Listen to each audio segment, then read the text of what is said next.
Hello. We're on the last part of our journey through the book of Ruth this week, the 4th chapter. It's been an interesting exploration of this little story from the Old Testament, and this week we're going to find that some of the loose ends are tied up, and like many good stories, we come to a relatively good conclusion.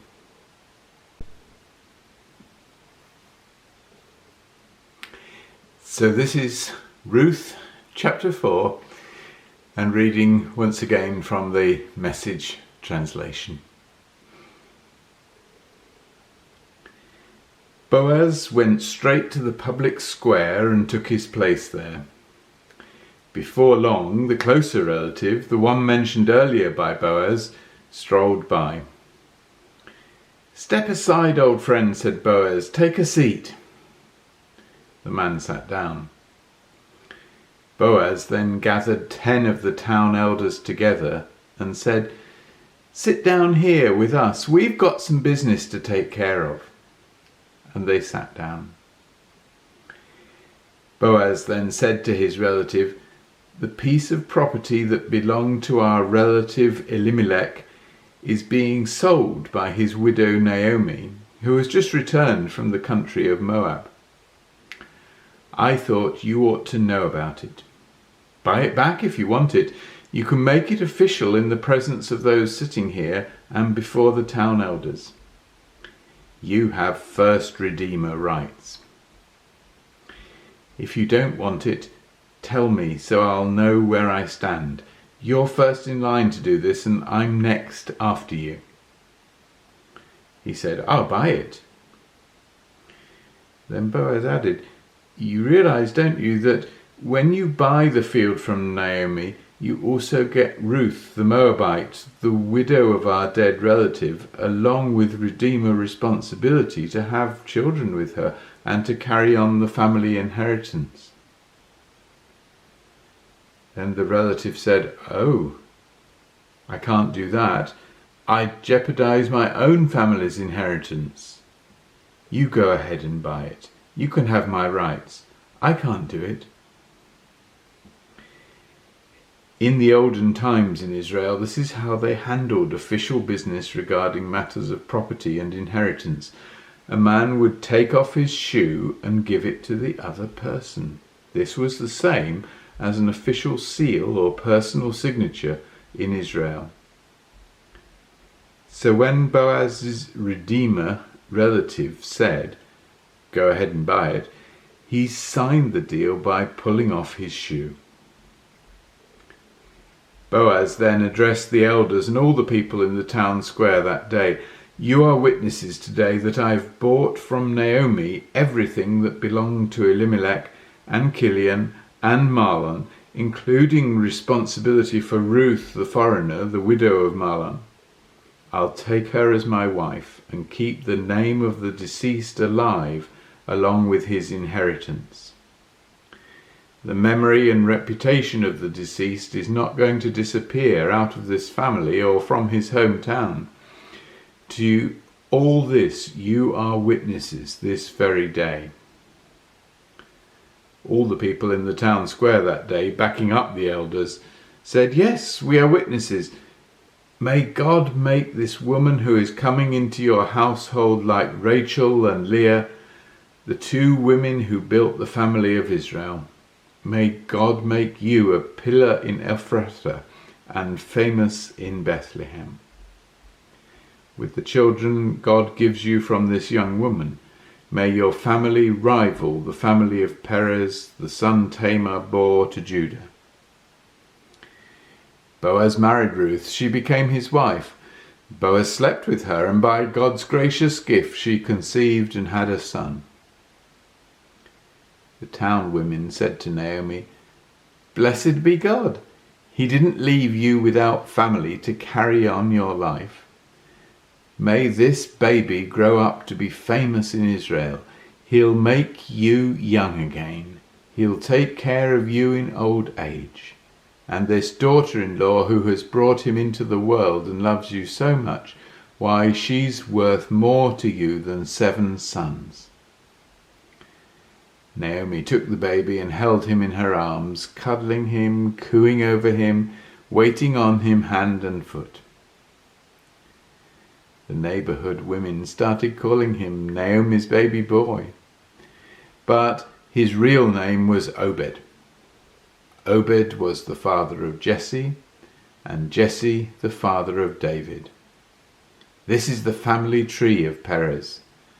Perez had Hezron, Hezron had Ram, Ram had Amminadab, Amminadab had Nahshon, Nahshon had Salmon, Salmon had Boaz, Boaz had Obed, Obed had Jesse, and Jesse had David.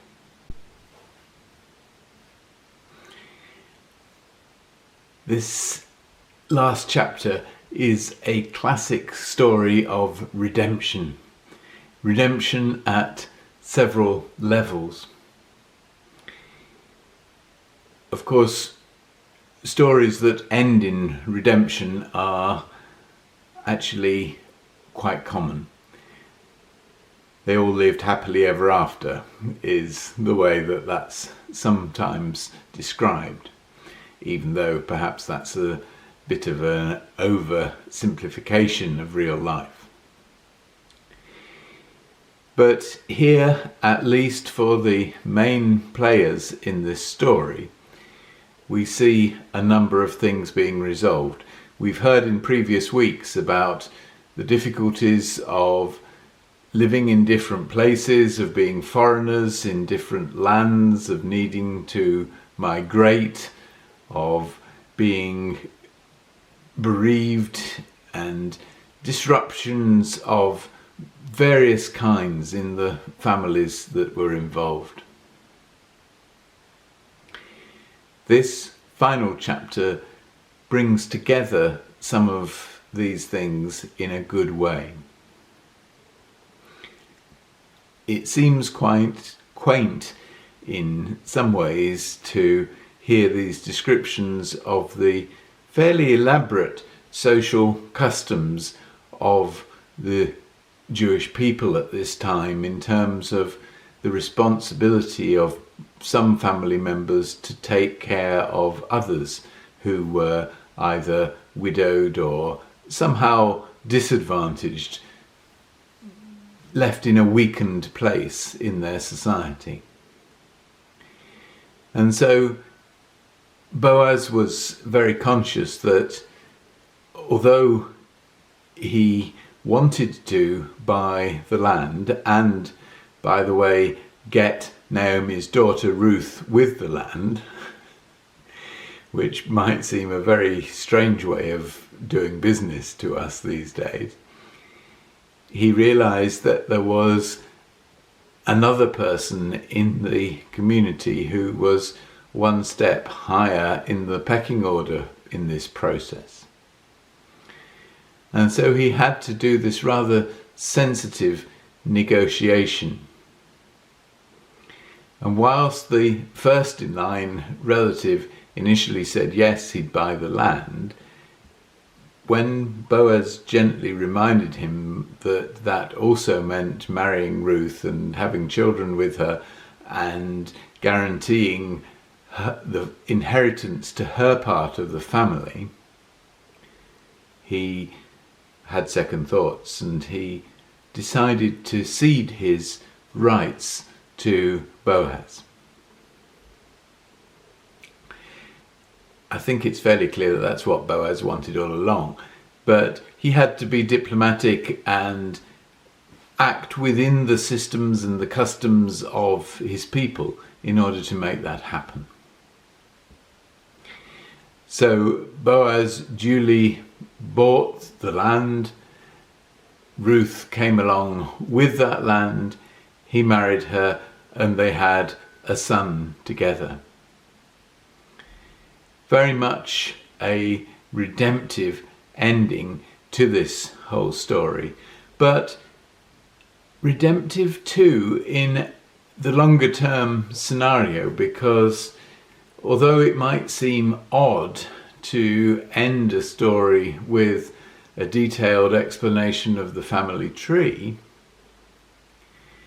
we realize that this whole saga that we've been looking at is actually part of setting things up for the birth of Jesus. Here we see the ancestry that comes through to David, a key figure in the later part of the Old Testament, but a key ancestor in line to Jesus. And so many prophecies, as you will remember in Isaiah and other places, of a Saviour to be born in Bethlehem, in this place where Ruth and Boaz were, but to be born from the line of David. So, as we hear these very human stories and we see things turning out well, we also see God's hand at work here. He was setting things up for actually much more significant and important things that were going to happen some distance into the future. It's fascinating to see God's hand at work in this whole process. This idea of redemption, of somebody acting as redeemer, is a central theme to this whole chapter. Boaz becomes Ruth's redeemer. She's no longer a widow because he marries her and they have a son together. So that's redemption at a very simple, personal level. But also in the way that we see God acting in the long run, planning for the future, that's part of the redemption plans that he has for his people in sending Jesus in due course to take his place in this family tree that we see described here at the end. So redemption there at different levels. As you may know, the Methodist Conference is currently meeting. It started on Thursday and runs into next week. And for the first time ever, of course, because of social distancing, the conference is meeting in a remote mode via Zoom conferencing, teleconferencing. Now, the outgoing president asked me some time ago if I would speak to conference about climate and health and church. And I agreed to do that. That was before we knew that it wouldn't be possible to do it in person. But I did it nevertheless on Friday. And we had a very good 45 minutes or so, partly of presentation and then of some lively discussion about the ways forward for climate and health and church. How church needs to relate to the big issues of the pandemic, obviously, and coming out of the pandemic, and also the big global issues like climate change and the potential threat to the global ecosystem that that presents, which maybe is even more of a threat, actually, than the pandemic itself. So I took a number of examples, but one of the ideas that I presented is something that's taken on some momentum just in the past few weeks, and which also carries this same idea of redemption that we read in this final chapter of Ruth. This idea of redemption is that in what some people have been calling the new normal, in other words, the post-pandemic state of the world, we're not there yet, but we're heading in that direction.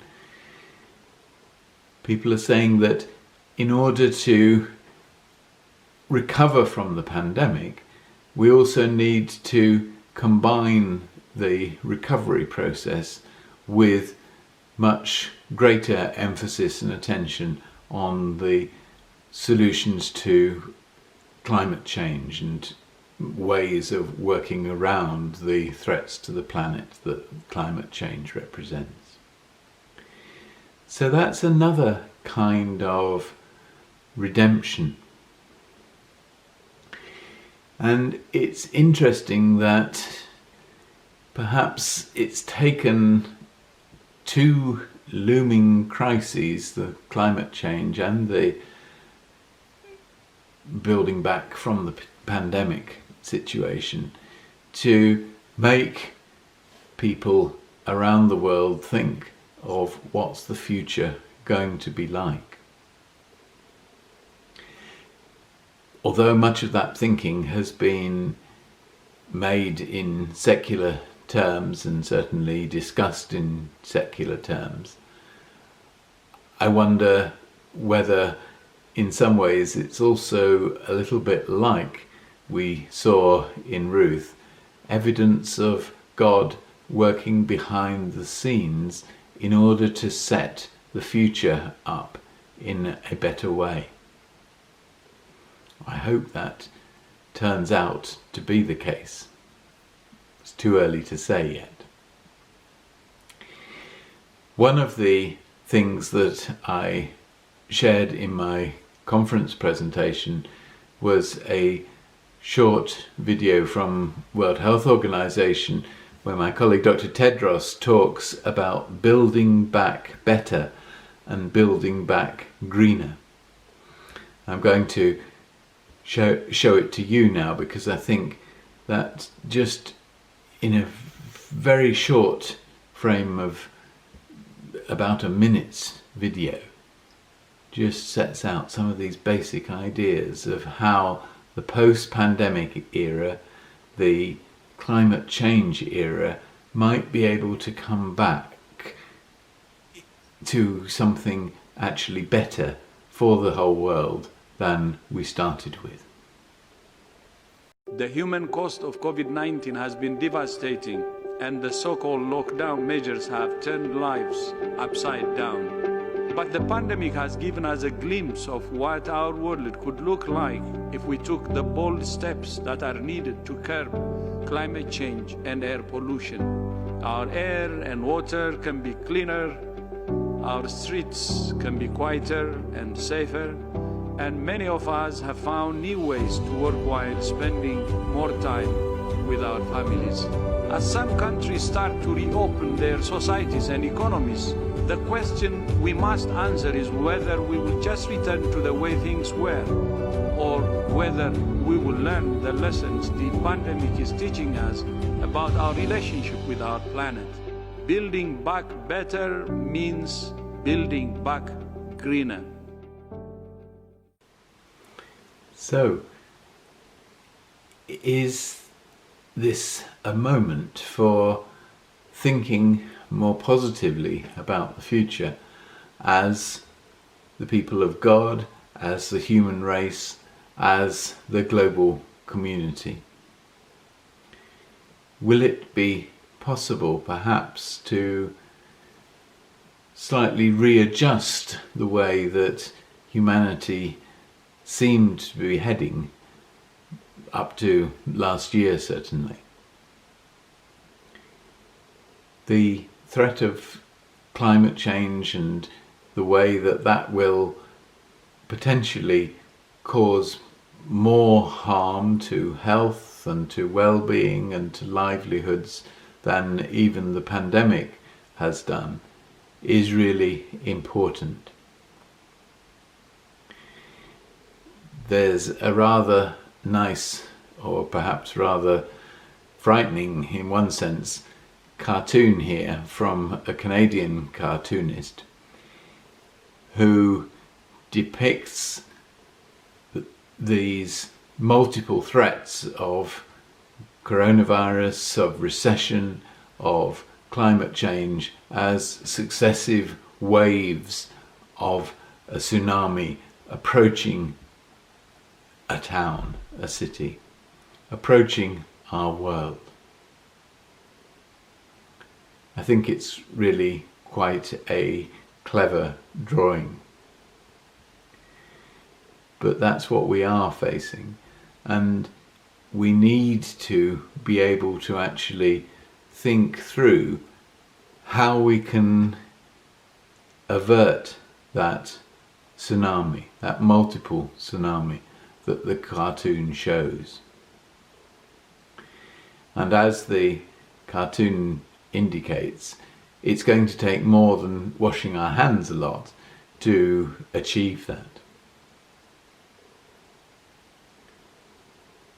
Quite whether it's possible to achieve a much more prosperous, peaceful, disease-free world in the decades and centuries ahead is something that I guess none of us today can answer definitively. It's going to depend on the choices and the policies that a lot of people make in their own lives, also the choices and the policies that a lot of governments make in planning for the future of the countries for which they're responsible.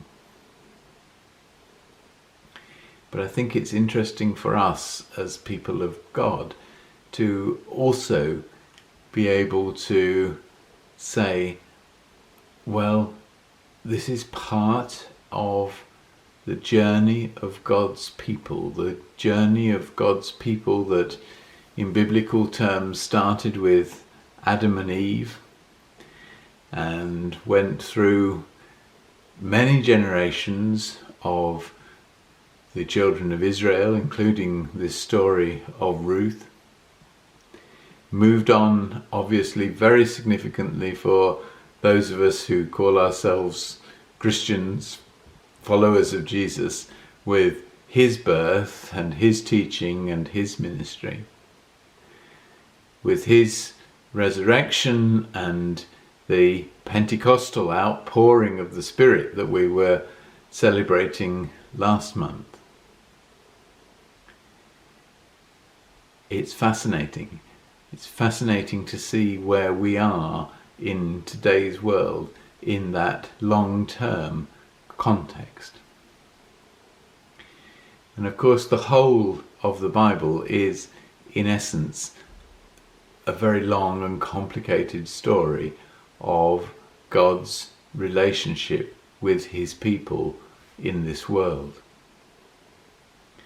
And there are many twists and turns, far more complicated than the relatively simple little cameo of Ruth and Naomi and the family around them.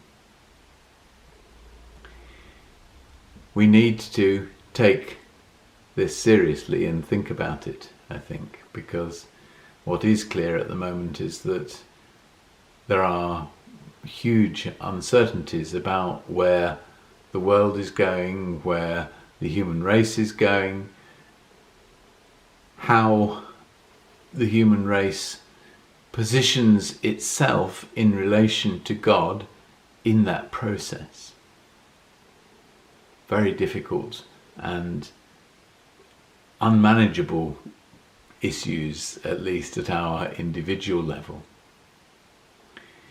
But I hope that this journey through the story of Ruth just helps to give us a little bit of a sort of real life cameo of how a family, a society, a community move on with God through difficult times, through real hardships, but also finding redemption.